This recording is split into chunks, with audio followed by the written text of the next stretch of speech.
আচ্ছা, শহরের কোলাহল থেকে দূরে কয়েকদিনের জন্য একটা সবুজ পাহাড়ে ঘেরা চারিদিকে শান্ত প্রকৃতি এমন জায়গার কথা যদি আপনাকে বলি তাহলে কেমন হয়?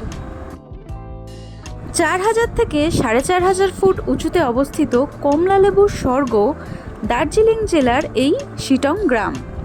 যদি আপনি শীতকালে এখানে বেড়াতে আসেন তাহলে পুরো জায়গাটাই পরিণত হয় অরেঞ্জ প্যারাডাইসে, বাংলায় কমলালেবুর স্বর্গ। আমরা শিটং গিয়েছিলাম শীতকালের আগে, তখন যেরকম সুন্দর দেখেছিলাম সেটাই আপনাদের সাথে শেয়ার করছি। অরেঞ্জ গার্ডেনের সাথে সাথে এই টি এস্টেটগুলোর সৌন্দর্য কিন্তু বেশ ভালোই। আর শিটংয়ের ভিউ যতদূর দেখতে পাবেন শুধু পাহাড় আর পাহাড়, যেন মনে হবে পাহাড়ের লাইন লেগে গেছে। তার সাথে রয়েছে কাঞ্চনজঙ্ঘা দেখার সুযোগ। পুরো ভিডিওটা দেখতে হলে নিচে দেওয়া লিঙ্কে ক্লিক করুন আর সাবস্ক্রাইব করতে একদম ভুলবেন না।